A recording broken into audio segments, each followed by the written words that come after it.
Alright, so this is actually the 0.0.5 version of Energy and More.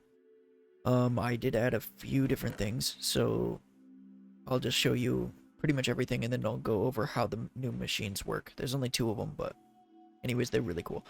So here's compressed dirt. This will kind of be used for the new machine. All of these will be, for different loot.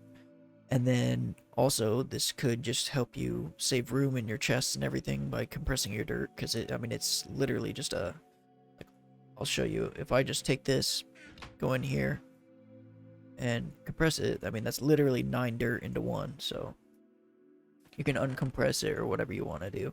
But there's soul sand, sand, gravel, and dirt. Then over here, we have the new osmium block, and I did change all the osmium textures, so the ores did stay the same. The osmium block's new in general. The mesh is now new, and that is going to be made for the autosieve. So this is how you make the autosieve. It's going to be 3 planks, 2 osmium ingots, 2 planks in the bottom, and then a mesh and a redstone dust. Autosieve is kind of like a, well, just a regular sieve in Xnilo, I believe it's called. And then there's the compressed autosieve, and this is how you make that, and that's why you need the osmium blocks. But anyways, this doesn't work in the same way as a sieve works in Xnilo. In Xnilo, you would like right click or use the place block button and just cycle through the sieve by holding that button or pressing that button a bunch. But in this, it's not the same in the sense of, like, if I grab this and grab this, all it takes is 1 gravel.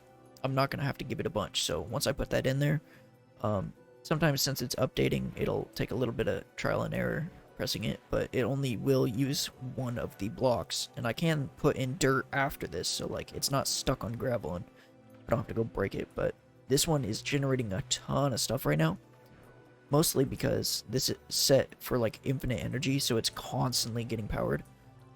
That's not really gonna happen in a survival situation, but I guess it's kind of possible or almost possible. So you're not gonna get it to be this quick, but anyways, this is also because it's the compressed one, so it's 9 times the loot table of the regular one, which this is the regular one. So as you can see, it goes in, it sieves down, and then it makes 1. So right there's that, and here we already have all this stuff. It's that. And because this is not realistic, because this is being replaced with a powered cable every time it goes unpowered, this is actually a little setup of how it would actually work. So here's the powered cable, and a windmill on top. So the windmill, I believe, generates power from the top and the bottom, and so I would put that into here. This only accepts power from the bottom because it outputs on the top.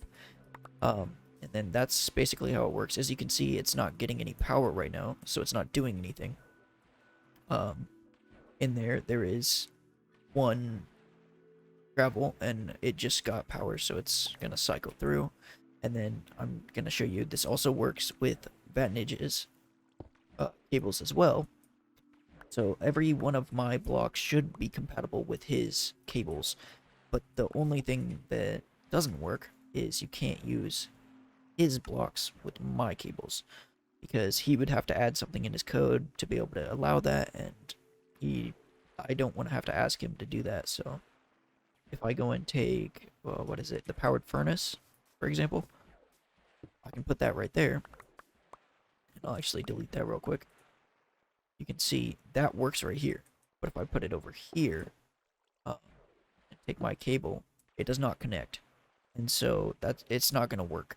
As you can see, the windmill actually does work with his cables, so everything on my side should be able to accept my cables or their cables. But if I'm going to set up my cables with his blocks, it's not going to work.